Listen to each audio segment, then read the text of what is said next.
Aya, wewe umesoma yako. Nataka kukusomea sasa Biblia yenyewe kuhusiana na ndoa. Wakorintho 7:2 inasema hivi, sikiliza.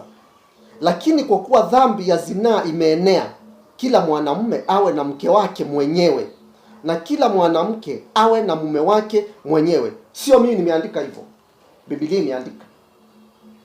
Kwa hivyo wakati unaenda kanisani, uko kwa worship and team, unakuta mwanamke miaka 30, miaka 40, mwanamke mwanaume miaka 30, miaka 40, hujaolewa, hujaoa. Mnafikiri mnafanya nini huko kanisani? Mnafanya usinzi. Sijui kama tunaelewana? Nyinyi ndio mnafanya familia zingine za watu ambao wameoa, wamejikita katika familia zao, waingie katika majaribu ambayo ileweki. Kwa sababu nyinyi ndio mnanyakua wanawake wa wenyewe, ndio mnanyakua wanaume wa wenyewe.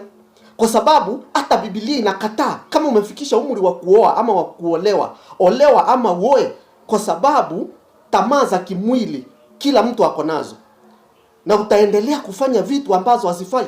Usichezee hawa wanawake ama wanaume ambao hawajaoa ama kuolewa. Wanafanya vitu vibaya sana katika hizo nyumba zao, katika hizo kanisa wako wanaabudu.